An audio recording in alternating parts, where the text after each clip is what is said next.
Welcome back to another episode of Top Dogs. It is Monday, November 29th. My name is Rob Doster. I am joined by my producer, Tristan Tucker, and we are here to break down everything that happened in the battle for Atlantis over the course of the last week. I hope everyone had a great Thanksgiving. I hope everybody ate way too much turkey and way too much pie, but we are back to the real world. We're back to doing regularly scheduled podcasts, and we are back to talking about the UConn Huskies because we finally have games that are worth discussing. So next week, we're going to be back with the guests. Today, it's just Tristan and I breaking down everything that happened in the last three games. So Tristan, how you doing, man? What's going on? Doing pretty good. As you know, I've been following the NC State team too. And let's just say I've shifted my attention completely to UConn because they're disappointing me a lot. Yeah, NC State has not been the greatest. No, not at all. Season. So I like Kevin Keatts a lot, man. I was expecting more out of his tenure, but we're not here to talk about NC State. We're here to talk about UConn. They just came off of a 2-1 week in Atlantis. The one loss, of course, was a disappointing 64-60 defeat at the hands of Michigan State, a game that they could have, maybe should have won, depending on who you ask, and the way that you kind of view some decisions and some foul calls that were made at the end of the game. But before we kind of get into that and kind of get into the specifics of the actual games, I just want to know, like, big picture, what was your biggest takeaway about UConn from the last three games and from their trip to the Bahamas? This team is deep. This is a really, really deep team. I mean, we touched on it last week when we were talking about it, but you've really got several guys that can just kind of pop off at any moment. I mean, you've got your stars, obviously, in Sanogo and RJ Cole, but I mean, you saw different things from different guys. I mean, obviously, you're going to see a lot when you score 115 points in a game. You're going to see a lot of scoring. But I mean, honestly, it was awesome to see. Tyler Polley got hot from deep. You saw a lot from Tyrese Martin. I was a big fan, honestly underrated, Isaiah Whaley. And before he collapsed, 41 minutes out of him. He missed the next game, but he had some nice defensive stops, nice defensive plays, really nice presence without shooting the ball a ton. But yeah, I mean, you got a rotation that can go 8-9 deep, and they can all pop off at any occasion. Yeah, I mean, that my biggest takeaway was that this team is as good as we thought and expected and hoped they were going to end up being this season. Yeah, Auburn is a very, very good team this year. They're going to push for the SEC regular season title, assuming that they get Alan Flanagan, who is their best player, assuming he gets back healthy. They're going to push for an SEC title. Jabari Smith is special. Michigan State, I know that they didn't quite look as great as they probably should have in the Champions Classic in their loss to Kansas. And this is not like a typical Michigan State team where they're going to be competing for Big Ten titles and have a chance to make a Final Four. But this is still a Tom Izzo coach, veteran-laden team that is starting to figure things out a little bit, starting to put some things together. Yeah. And I mean, you just look at it with the way that Tyler shot the ball against Auburn, you know that he's capable of doing that. With the way that Jordan Hawkins has been able to shoot the ball coming off the bench, I think he adds another dynamic. I thought RJ on this trip was just spectacular. Yes. He made so many big shots and so many big plays. He had the three in the corner against Michigan State, right? Where with the shot clock, where that weird thing was going on with the shot clock. He hit a couple big buckets down the stretch against VCU. And then, I mean, Isaiah Whaley is just such a difference maker in terms of being able to allow you to play big and allow you to play small and allowing you to match up with all of these kind of mismatch for, like, the thing about UConn this year is there are going to be no mismatch fours. Like that's the key to basketball these days, right? Our guys like Jabari Smith with 6'10" dudes that can guard the four on one end and play like a three on the other end. Isaiah Whaley is going to mitigate that. There are going to be there's not going to be any mismatch fours for UConn this year. So I came away feeling very, very good about the long-term prognosis of this team and what they could end up being, even if the results were somewhat disappointing. So I think let's kind of take it through game by game a little bit first, because there's a lot to get into. But I do think we'll start with Auburn, I guess. This is what UConn can be at their best. This is what UConn can be when their threes are falling. This is what UConn can be when Tyler Polley gets hot and when Adama Sanogo is rolling in the post and when you have RJ kind of cooking on the perimeter. This wasn't their best game defensively.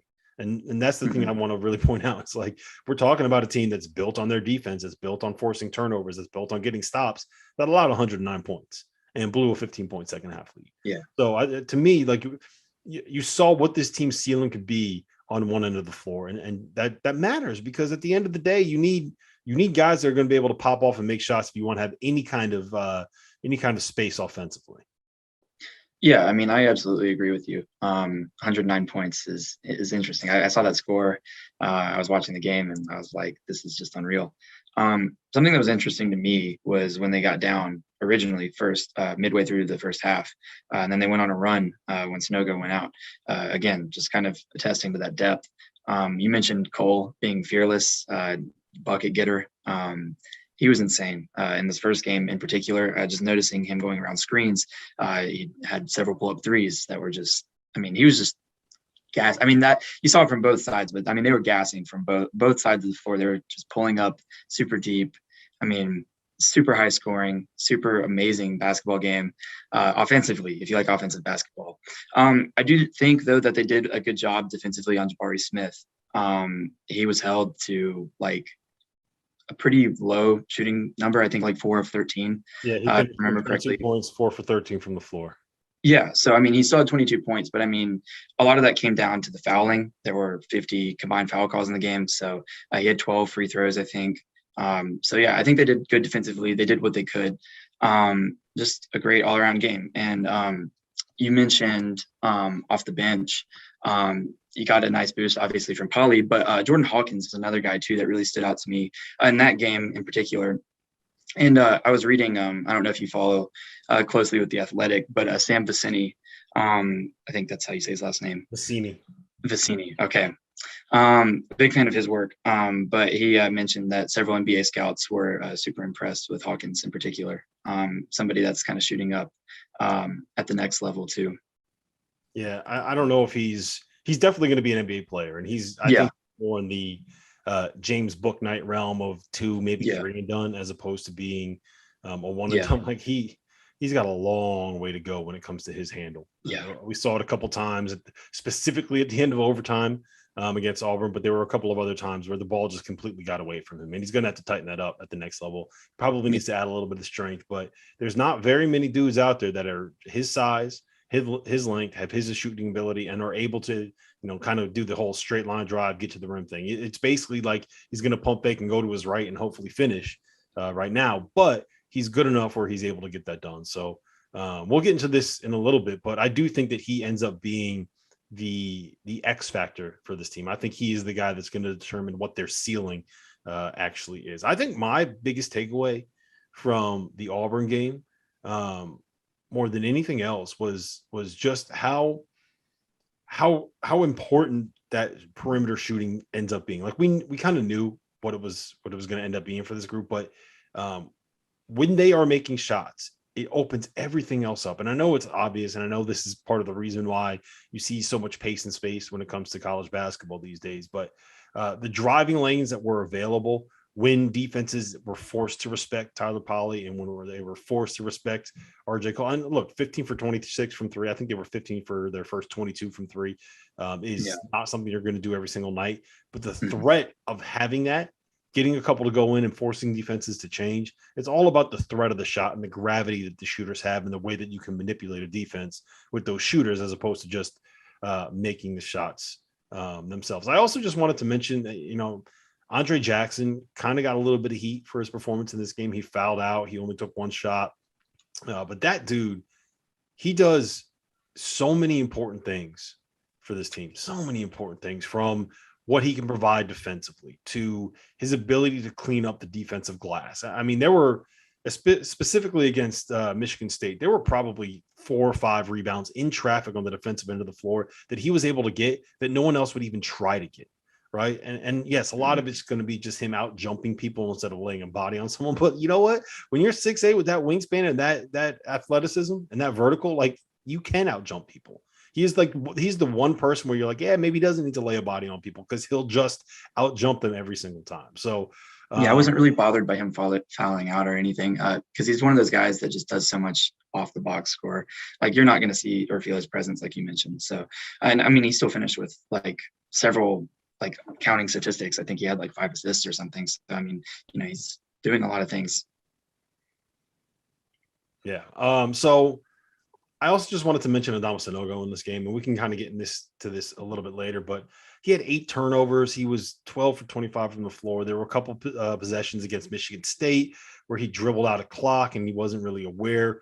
I think those are things that are going to end up being fixed, right? I think those are going to be things that kind of get figured out over the course of the season.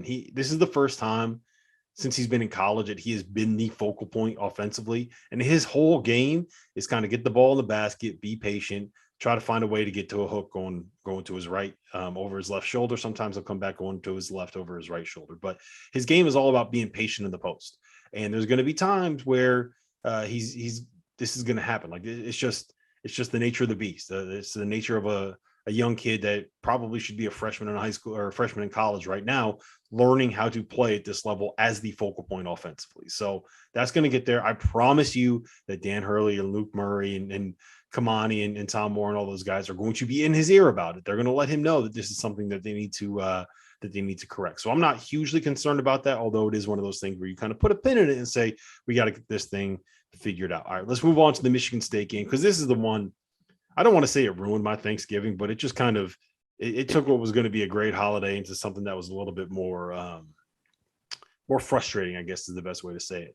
And the reason for that is just, look, the slow start to me is completely understandable. And if you don't get why they came out a little bit slow out of the gates, I think they shot 25% in the first half, and they were down at one point. They were down 14. I think they went into the break down 32-24. They were 19 hours removed from playing a double overtime thriller, and they were asked to come back and in an early tip, get fired up again for another game. That's not an easy thing to do for anybody. And so I'm not all that surprised that there was a slow start. And it was the same thing for the VCU game as well. Again, they got off to a slow start. Again, it wasn't pretty. I think that also had a lot to do with the fact that they had just suffered an incredibly emotional and crushing loss, and had to come back again the next day and play a game that, like, for all intents and purposes, didn't really matter, right? It matters for your NCAA seeding, and it matters for putting together a resume that is strong enough, and it matters for this, that, and the third. Like, you got to make sure your net rating is right, but you can only get so fired up when you're playing a game where it's like, yeah, you get to try to finish third place in Atlantis when you feel like you should have had a chance to win the game. So I'm not very concerned about the slow starts specifically. I think that a lot of that was contextual stuff. And if you want to complain about a slow start against Auburn, I'm just going to say, like, the Wendell Green kid hit 3 threes in a row on back-to-back possessions early in the game, and UConn punched them right back and jumped out and took the lead at halftime. So that, I don't know if that's necessarily counts as a slow start. But as far as that game is concerned, man, I just, the way that it ended is going to be something that just kind of nags at me, because for the biggest reason is why. I mean, look, we all know that the foul call on RJ Cole at the end was just horrible. I don't want you, if you're that ref behind the play, you can't make that call, especially when it's the wrong call, especially when your partner is staring right at it and he didn't make the call. And I promise you that ref got an earful from it. And if he went back and he watched the film, he knows he messed that up. Everybody makes mistakes early on in the season. Sucks that it happened to UConn. Not much you can do. I was also frustrated by the call in the previous possession. No one's been talking about this, but Tyrese Martin grabbed an offensive rebound and kind of got ridden out of bounds, and that wasn't nothing to call. They gave the ball to Michigan State when he was clearly not allowed to have his space to land, which, sometimes you can call that a foul, sometimes not. But if someone gets pushed out of bounds, in my book, that should probably end up being a foul call. Before we move on, let me tell you guys a little bit about our partners over at BetRivers Sportsbook. If you haven't signed up for BetRivers yet, now is the time, because they are offering a $250 match bonus for your first deposit. But what sets them apart is that they require just one playthrough to turn your bonus into cash money. With their Rush Pay Instant Approval, withdrawing your winnings is safer, it's more secure, and it's more reliable. Now that basketball season is tipping off, get in on the action at betrivers.com today, or by downloading the BetRivers iOS app. You must be 21 years or older. If you have a gambling problem, call 1-800-GAMBLER. And while I got you here, let's talk about the Field of 68 Media Network, where college basketball matters most all year round.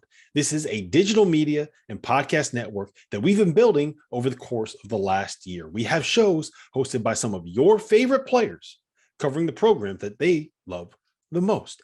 AJ Guyton hosts the House of Hoosier. Eric Devendorf covers Syracuse on the scorers table. Dan Dickow hosts the Gonzaga Bulldog broadcast. We have Florida's Patrick Young and Duke's Andre Dawkins and North Carolina's Shamon Williams and Michigan's Stu Douglas and Illinois' Deion Thomas. The list goes on and on and on. We have more than 30 shows right now. So hit the links below and check them all out. And while you're at it, make sure that you go check out the Field of 12 Media Network, your home for college football. But what were your takeaways from that game? I mean, for me, more than anything else, it was how good they can be defensively when things get ratcheted up, and two, just how lethal this team can be in transition when they get things going.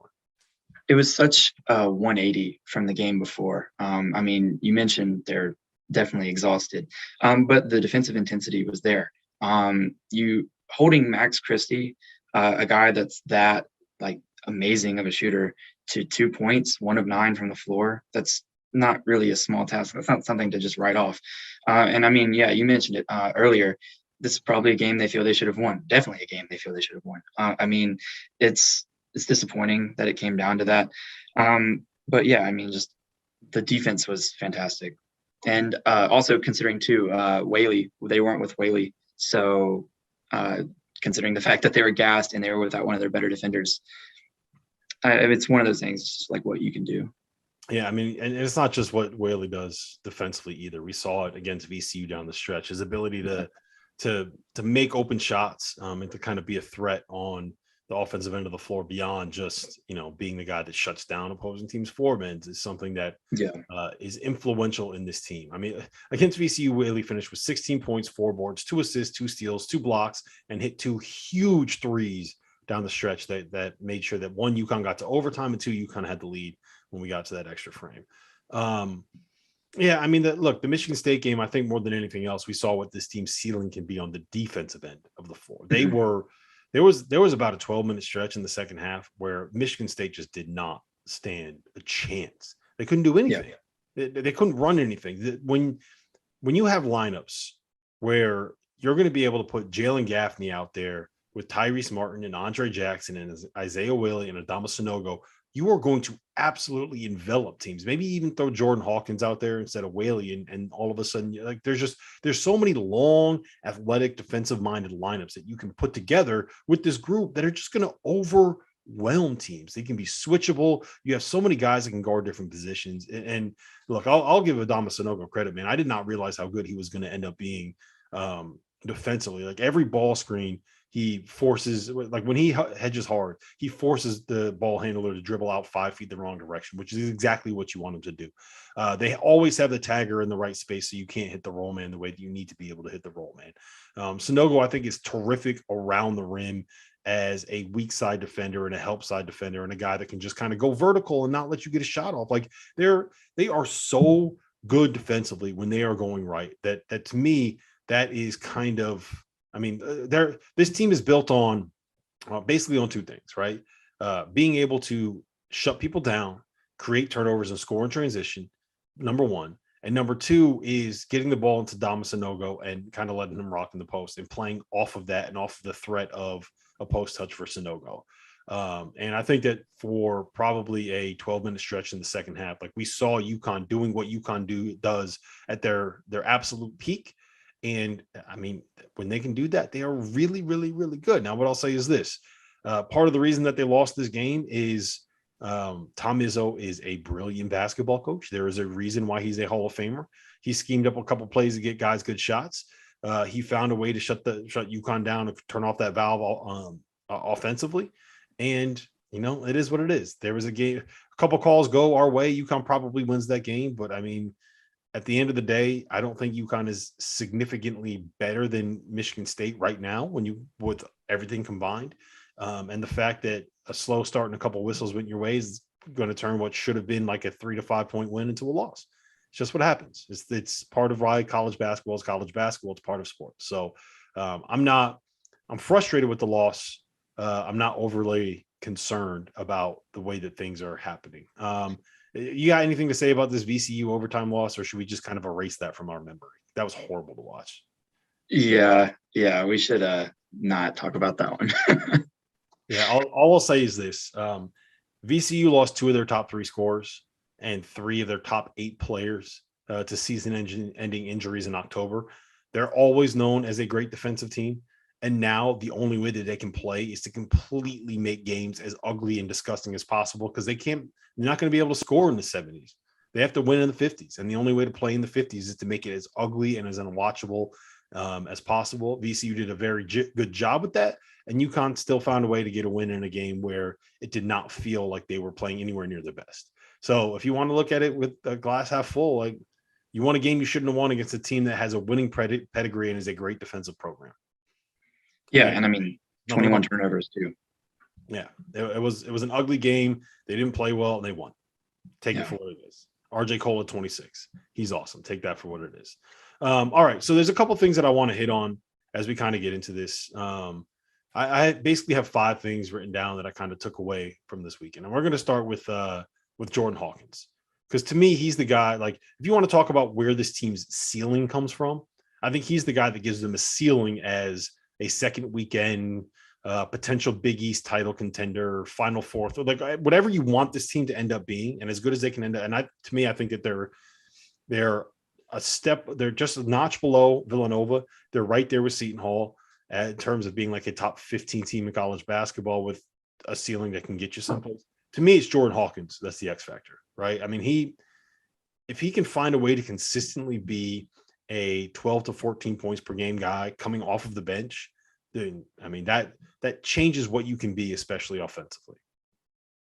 Yeah, I agree. And I mean, also too, defensively, his impact can't be overstated. I think the Michigan State game, he had like 5 stocks.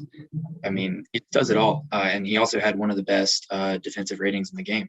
So yeah, I wholeheartedly agree. What you're getting out of that bench is what's going to take you to the next level between him defensively and offensively, and also Tyler Polley too. You kind of saw it, the shot making, the amount of points you can get when he's 6 of 9 or whatever versus when he's going over 6 the next 2 games. Yeah, I mean, Polley's the threat offensively. He's not anywhere near the defender or the playmaker that Hawkins is. And like we know what Tyler Polley is at this point. Everyone in the Big East knows what Tyler Polley is at this point. You let him get hot, he's going to get 25 on you. You can kind of slow him down. He might have games where he goes over 7. It's just that's who he is. That's what he is, and you just kind of have to live with the variance with him, right? But Jordan Hawkins, like the thing about Hawkins is there's small things that he can kind of fix to make himself better. The biggest thing is just the handle, right? Just get in the gym, do 2-ball drills every day, do the Kyrie Irving pregame workout kind of a deal, and get that handle tightened up. And all of a sudden he goes from being a guy that is just kind of like a catch and shoot, attack and closeout threat offensively, just someone that can do a little bit more. We see Andre Jackson initiate the offense, and we see RJ Cole and Andre and Tyrese Martin and all these guys get put in the ball screens. Right now, Jordan Hawkins is just kind of an off the ball guy, and I think you can see him get more involved in kind of on the ball initiating actions, which just makes him that much more of a threat. And the other thing is, he is the one guy on the perimeter that I think really has the ability to kind of be give him the rock and let him go kind of a player. Like that's the one thing that UConn doesn't really have, is a kind of like a guy that you can just kind of get the rock and let him go, and something good is going to happen. And if he can be that player, be that guy that can kind of break down a set defense, be that guy that will allow you, if the ATO set that you call after a timeout and a big possession doesn't work out, he's the guy that you can just kind of give the ball to and let him go create something against a set defense. And to me, that is. We saw it down the stretch against Michigan State. We saw it sometimes down the stretch against Auburn. Sometimes we saw it against VCU. That inability to be able to go make something out of nothing is where they really struggle. And I do want to talk about that a little bit as a bit of a bigger picture thing, because I got a sense that there's a lot of frustration about the fact that UConn can sometimes struggle to create in the half court, right?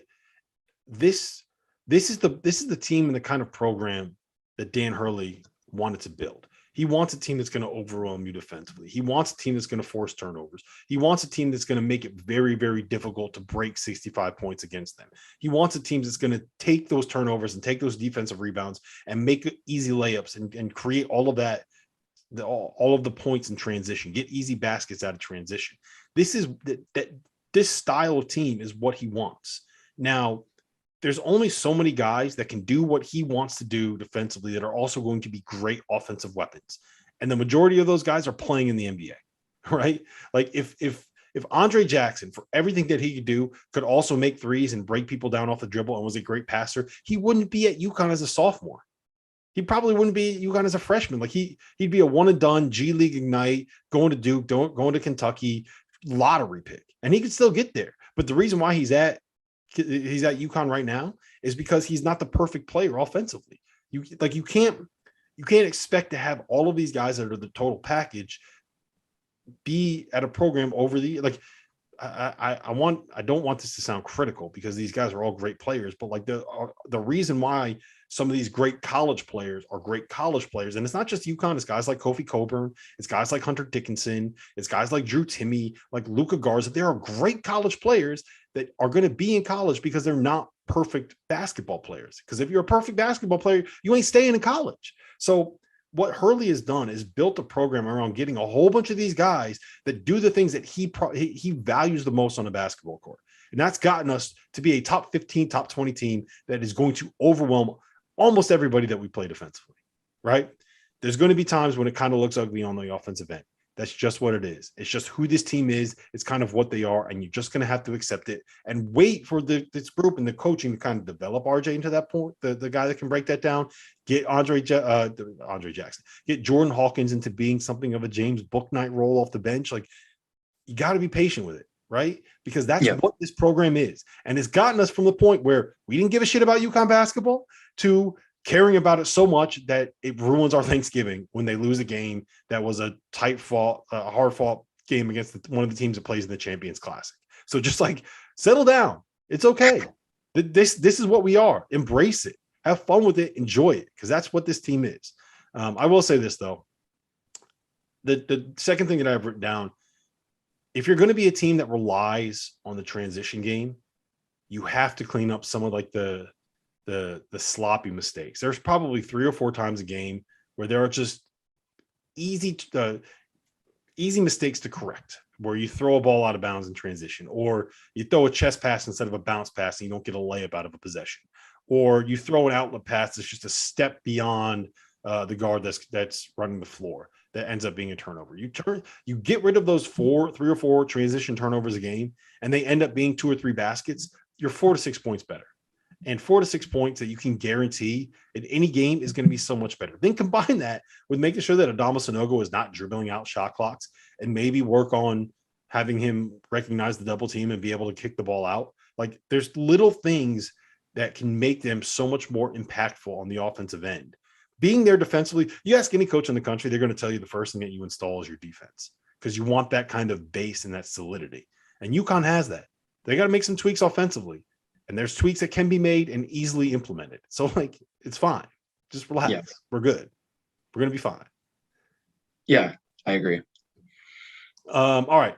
So the third thing I've written down is Adama Sanogo. And the biggest thing is kind of developing that awareness that he needs to kind of sense where a double team is coming from and be able to see who is going to be open when he kicks the ball out. I'd like to see some more kind of like, I kept seeing people refer to, you need cutters going to the basket. No, you don't. You don't want to bring help closer to him.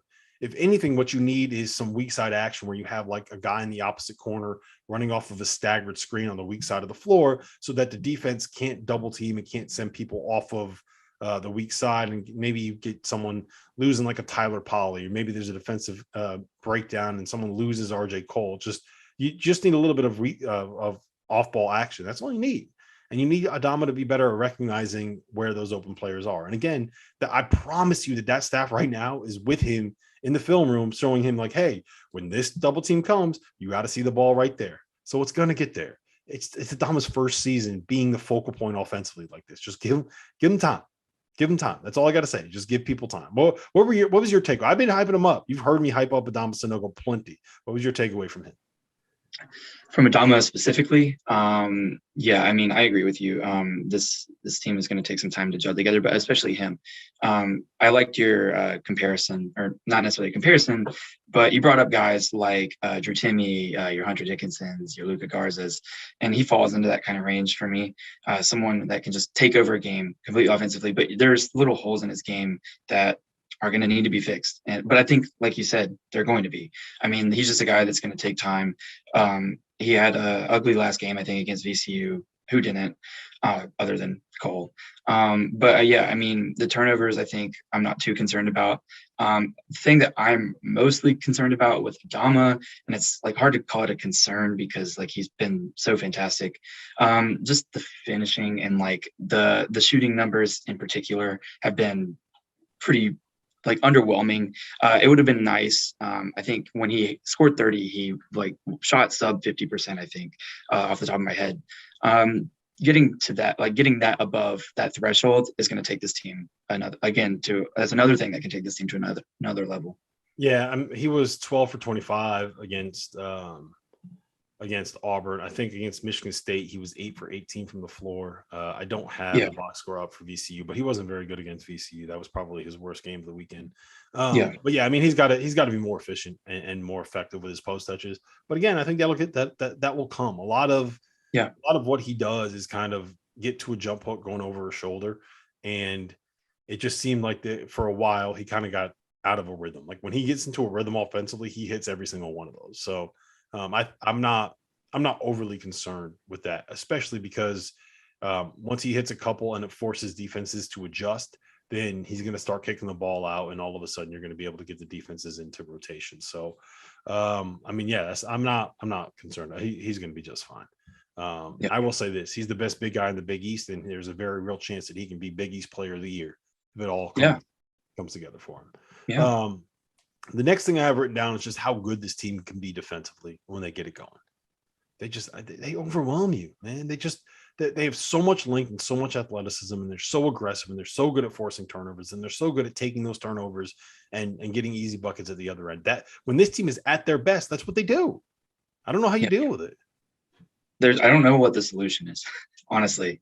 I agree, though. Yeah, it's just fun to watch all those athletic players. And I mean, like I said earlier, I mean, you've got your, 8th, 9th guys in the rotation. They're able to just plug in and play like that.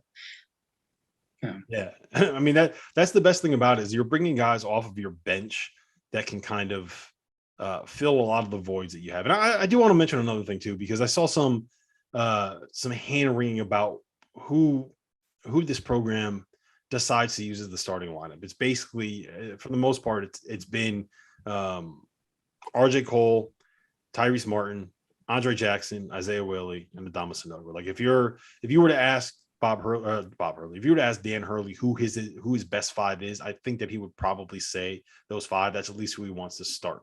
And I would just go back to the point that he's building a program that is built on stops, that is built on forcing turnovers, getting blocked shots, and that is built on being effective in transition and getting to the offensive glass. Those are the things that he wants to that he wants to be the staples and the core tenets of his program.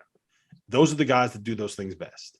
So yes, you're going to see games where Tyler Polley gets in and plays 32 minutes, goes 6 for 9 from 3 and scores 24 points like he did against Auburn. You're going to see games where Jordan Hawkins is the guy that steps in, can do some of that stuff defensively, that can play that role. He's going to start the guys that he trusts. And I think it's very clear the guys that he trusts, the veterans that he trusts right now. So, you're going to see a lot of different lineups. The lineup that starts isn't always going to end up being the lineup that finishes the game.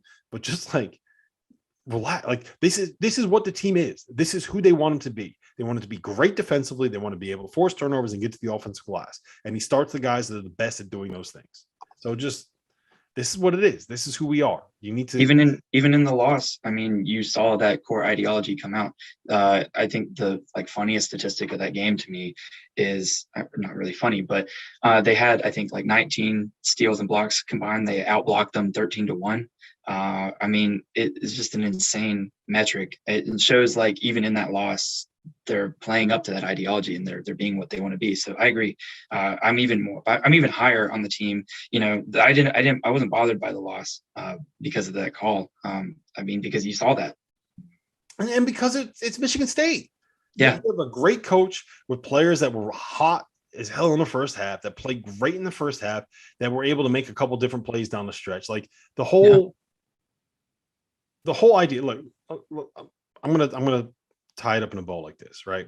Last year, Baylor did a lot of great things, and they had a lot of great players, and they had a lot of NBA players. But the three things that they did better than anybody else, they were the best three-point shooting team in college basketball. They were top 5 at getting offensive rebounds, and they were top 5 at forcing turnovers.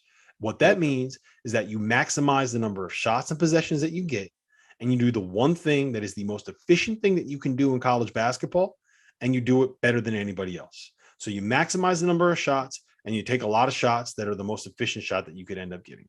Right now, UConn is 6th nationally in offensive rebounding rate. They are top 30 in turnover rate and forcing turnovers, and they are top 50 in three-point field goal percentage. They are maximizing the number of shots that they get, and the thing that is the most efficient thing that you can do on a basketball court is something that they've done pretty well so far this season. And they're also great for blocking shots, and they're going to end up being a top 15, top 10, top 15 defensive team. And they don't let you get very many clean looks around the basket. Like there's a lot of very, very good things about this program. And the things that they need to clean up: more efficient post touches for Sanogo, better decision-making for Sanogo, and cleaning up the sloppy turnovers in transition. Those are easy things to fix. Those are not difficult things to fix. There's not something with this program that is like completely broken. Right. This is a very, very, very good team that was one possession away from beating Michigan State and getting a shot at the reigning national champs in the title game of the Battle for Atlantis. So just relax. We're going to be very, very good. We're 6-1. When was the last time you felt yourself irked by a UConn team because they didn't have a chance to go and play for a title? That's what they had a chance to go for a play for a title here. So just, it's all good. Think about where we were 2 years ago. Okay. It's all good. So just be happy with where we are in the state of the program right now. I could not be more bullish on what this program is going to end up being this season. If those are the main things that you got to clean up, I think you're in a pretty good position. Exactly. That's exactly the way that I feel about it as well. Well, listen, Tristan, we've been here for about 35 minutes now. I do appreciate the time. I do appreciate you dedicating yourself to UConn basketball these days. So yeah, absolutely.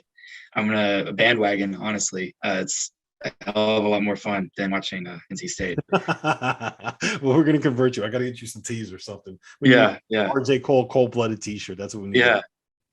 Yeah, sounds good.